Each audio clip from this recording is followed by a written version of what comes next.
Vi conduco alla scoperta degli scorci di Meana. Se siete curiosi, aio, Benica di Gonto.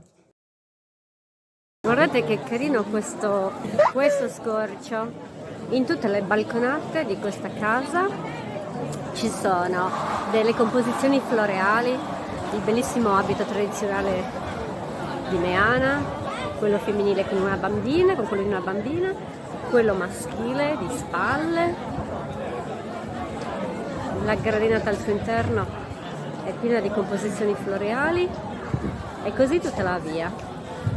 Paesi che abbiamo visitato durante le Cortes, mai in nessuno ho visto delle composizioni con i frutti della stagione e i fiori così eleganti, così ben preparati. Questo balcone rappresenta il vestiario tipico di questo paese, però in un periodo un po' più recente.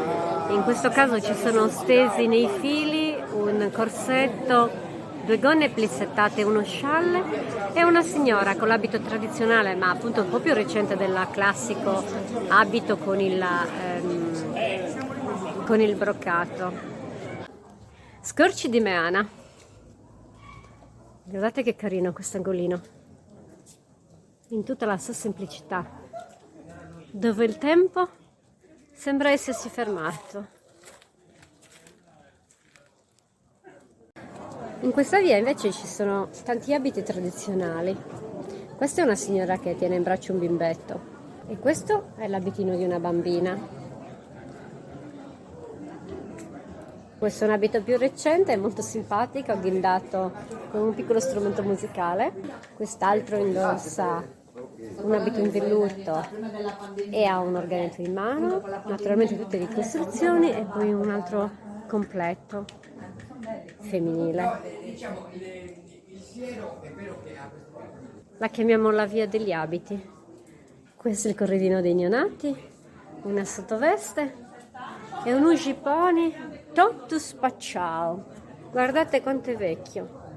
È carino questo bimbetto con tutti i campanacci, Questa è una super vecchissima casetta, ma veramente vecchia. Che meraviglia, guardate! Tutto apparecchiato con i legumi, le patate, savilarda, anche in fondo. Piaciuti gli scorci di questo bellissimo paese? Questi sono gli scorci del centro storico. Veniteci anche voi perché è un paese incantevole. Vi saluto, a Siberisanos. Ciao!